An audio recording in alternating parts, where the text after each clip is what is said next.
Hey, what's up? It's Ladonna, and I'm here with Sean Kingston and DJ Twin. How y'all feeling? Feeling good. Yeah? Mm-hmm. I definitely want to get into like upcoming projects that you guys have. I've been seeing you guys post a lot, especially Twin, on like July 4th.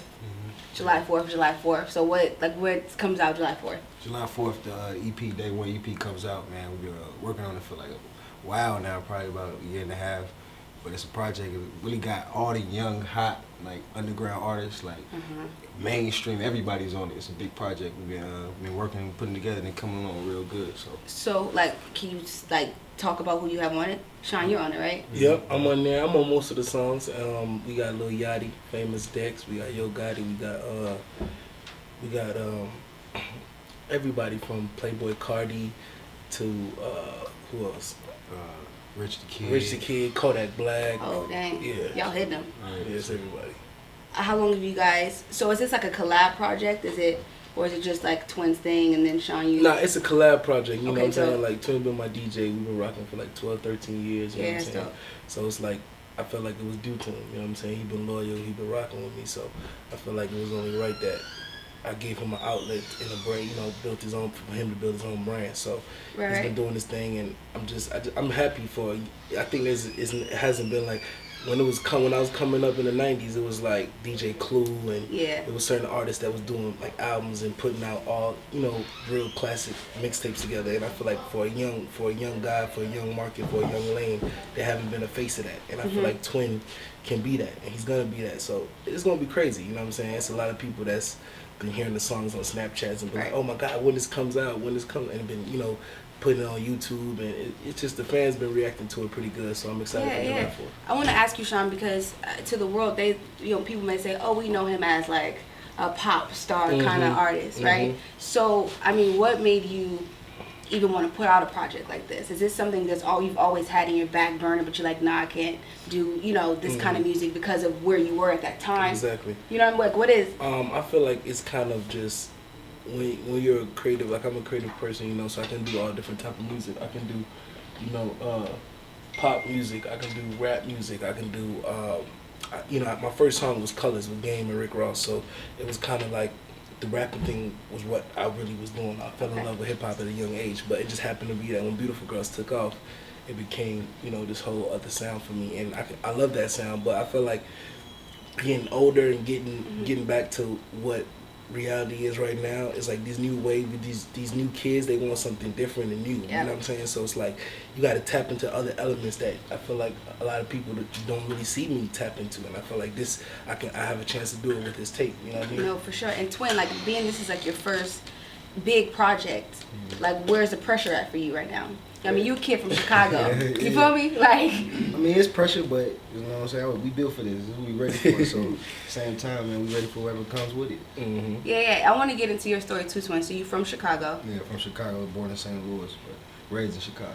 Okay, and then when did you get into even DJing? I got in DJing like young age, probably like 12. My uncle, he was a DJ. I used to mess with the stuff in the basement. So like one day he just like, yo, let me just show you what to do. So my mom, she like know a lot of the top DJs in Chicago, and I do that DJ Dollar Bill, DJ V-Dub. They really took me under their wings, DJ Ferris, and they really showed me how to really tap into the DJ world, get into clubs, how to really scratch, do everything. So I know I've been following you. I know you've been traveling a lot. Like moving, y'all been moving, moving. Did you ever expect like that this would be a life right now? Nah, I never expected it. I was a hooper, so I was on some hooping shit. So I really like. DJing was like my outlet, you know what I'm saying? Like I kept doing it, so I never gave up on it. It was something that I just knew I could do. I knew I was good at it, so I kept up with it. Man. It really took me where I need to go, you know, just knowing the right people, like not being on no fake shit, not being like on fan. You know how these cats out here in this industry, they really don't understand it, you know what I'm saying? Just the way I was where I was raised. I just know how to move, so at the end of the day, it worked out. And before you were Sean's DJ, like who else did you DJ for? I used to DJ for Gibbs from St. Louis. Oh yeah, right. Yep, we did Sean. I've been with Sean since for a long time. While he was DJing with Gibbs, we knew each other. Oh, okay, so it was crazy, and then you know what I'm saying, he's like, and just to see his loyalty, like even with Gibbs, like he still be trying to like reach out to him and really get him, because Gibbs is a talented rapper. He just be reaching out to him like, hey bro, we gotta do this, we gotta do that. So when I look at the outside looking in, I be like, okay, this is a loyal dude, you know what I mean? And this is a dude that you gotta, he deserves, his blessings, and he deserves to create his own brand and his own legacy. And he gonna do that because I'm the type of person I like to see, no matter even if it's a good person, I like to see them win. You know what I mean? Yeah, for sure.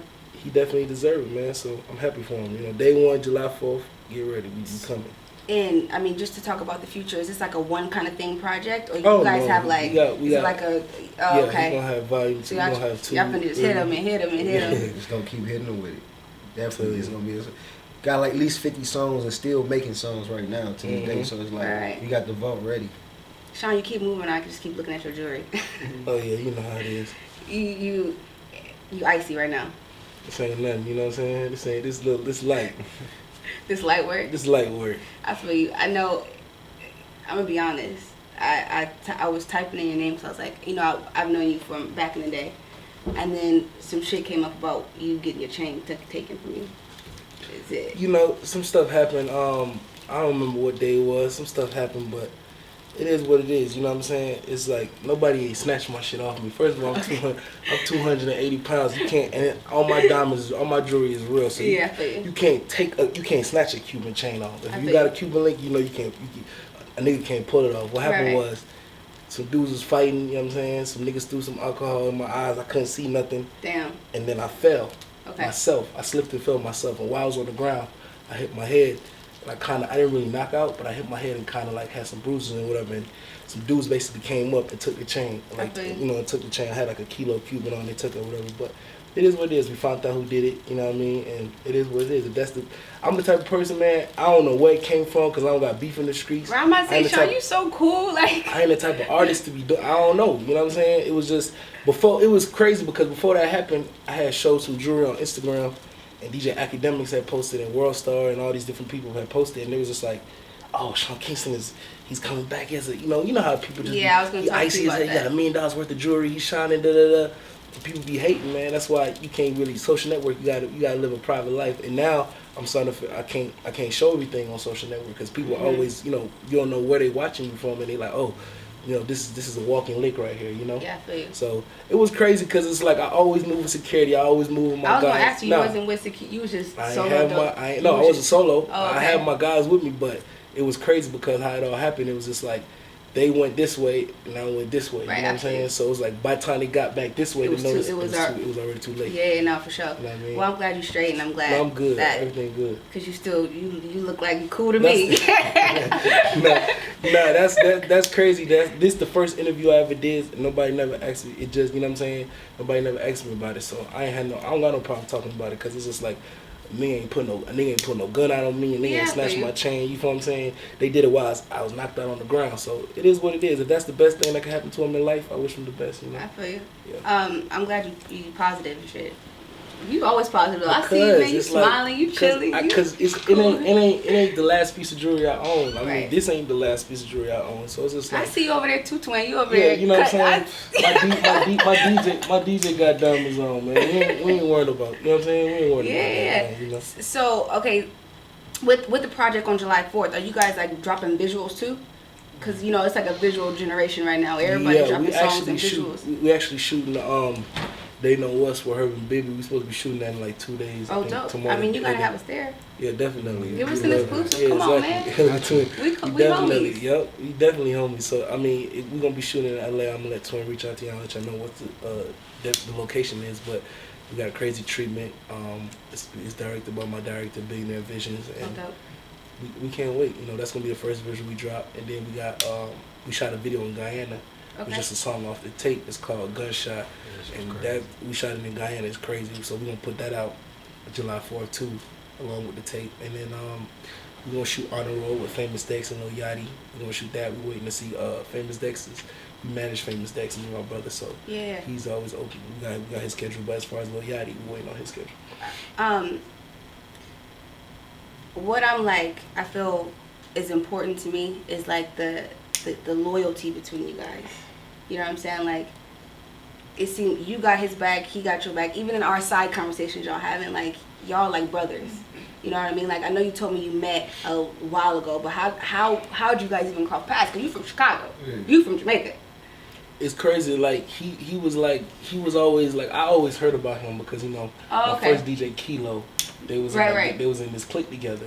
So basically, my first interference with him was him calling me like at 14, 15 years old about another girl. Like, hey man, stop texting my girl. Da, da, da. I'm like, hey bro, who this is, bro? I'm like, what's going on? I'm in the studio. I'm like, you know what I'm saying? It was funny because we was young as hell. Yeah. And then it became my boy. Like we linked up. Twin, you calling people? Man, we was young. You know how we was young and reckless, man. We was in the shot tweaking, man. The nigga called me. I'm like, you just lost points with me, Twin. Come on, man. Yo, he called me. I'm just like, man, I don't know what happened. I don't know what it is, bro. But I'm just like, man, you're supposed to be bros over hoes, man. Right. You feel me? I don't know this girl like that, player. Like, it's cool. Like, and ever since then, y'all just... I knew the girl, but the girl was being messy, and I just was just like, I told you to turn your phone off. My bad. I'm sorry. I thought it was off. And it was just like, she was just trying to get to, and then my DJ, my first DJ Kilo kept, bringing them up, and then we ended up linking up. I feel like in LA, first time, or maybe Miami, I don't remember the first, wherever we linked up, we was chilling, vibing, and dude I felt his energy. You know what I mean? I'm just like, hey man, you need to come on the squad, man. What you been doing? Da, da, da. He's like, man, I'm in school. I'm like, man, as soon as you get out of school, you need to get on it. And that's what it's been since then, so. So, you guys have been posting the cover art, right? And it seems like to be like 90s inspired, or what inspired it? Because that's what I take from it. It's like, the really, artwork is dope. I had my one of my guys, D Cozy from Chicago. He do a lot of art. He do a lot of art for like Chris Brown, a lot of people, a lot of crazy portraits and stuff. So like, I always told him, I was like, man, I'm gonna have you do something crazy for my EP, man. And I've been talking to him for like 2 years, telling him I'm EP coming. And he's like, man, it got to a point like man, you playing. So when I finally came to him, like, yo, I want to do something crazy, man. I just gotta showcase his lifestyle. Like I feel like it showcases him being a worldwide, DJ. Like a lot of DJs, without the artists, they don't go overseas. Like I feel like DJ Twin be going overseas. Like he just came back from China. He was in Hawaii. Like he be leading in all these places, and got his own fan base. And I feel like that's important. So I had to put. Well, not me. Well, I guess he had to put the plane, the passport in there, and the plane, and just showcasing, what I'm saying, St. Louis, Chicago, just basically just, everything about him and how he grew up in his lifestyle. And what you looking at my hair for? I'm not looking at your hair. See, what you tripping on? Like, you fresh. You got that good shit. They show like a train on there. Like, they show the train too. Yeah, right. Because I feel like, I'm trying to remember off the top. I wish I had a picture of it. I don't got my phone. I had a train on there because like, the train is like 87. Because I'm from 87th Street, you know what I'm saying? Oh, okay, cool. I graduated from Burnside, went to Tully Park every day, like everybody there. I want to see it. Hey, Butter, can you give me? So it's a train, like the 87th Street train. That's the train I used to get on all the time and go to DJ Dollar Bill house, go to Loyola, go DJ, you know what I'm saying? Go hoop, everything, you know what I'm saying? So that was like a train, like, and that's that. If you know Chicago, you know that 87th right there. You get off right there. It's real. It get real. Right. So you know what I'm saying? So it's like. I used to, I knew everybody. Since a young, I grew up, so I used to just walk right through and just know you know what I'm saying? So it's crazy, because, with the DJing, too, I'm, the only DJ probably that, did, everybody tape in the city. You know what I'm saying? Right. And it's, people ain't really tripping because they know I'm on my own lane, I'm doing my own thing, I ain't with all that extra shit. You know what I'm saying? I'm chilling, I'm on a flight, I'm overseas somewhere. I'm coming back home still in the same club, in the factory, doing all that stuff. I ain't changed. Why are you checking the time? Huh? You checking the time, Mama? Yeah, I'm a fat boy. This restaurant closed at 10 o'clock. I got you. I'm trying to catch you before it closes. So, okay, look, Twin. Here it is. So, what's the situation right here? All this stuff, is it all resemblance of who you are and where you from? Yeah, right here, with the arches for, for St. Louis. Right. They got the Sears Tower in there, then, it's like, D Cozy, I wanted him to do some artsy shit, because he real creative, you know what I'm saying? So I really wanted him to really go with that. I was like, I want you to put my lifestyle, put the plane and passports, the Chicago, let people know, because a lot of people look at that like, well, what the fuck is going on? You know what I'm saying? Right. But it's still artistic as fuck. That's what I'm saying. When I saw it, I was like, yo, I like this vibe. No, for sure. Yeah. I want to thank you guys for, chilling, talking to me. My Mixtapes. Anytime, man. We love you there, of course. Can't wait for it to come out. Definitely. And look forward to all your other upcoming stuff. And, you know, we wish you guys the best, for sure. Keep grinding, man. You know how it is, man. My mixtapes, you know, it's the same way, man. We got love for y'all, so whenever you're in the area, don't be, you know what I'm saying? Stop by, we good. You know what I mean? Bet. Hey.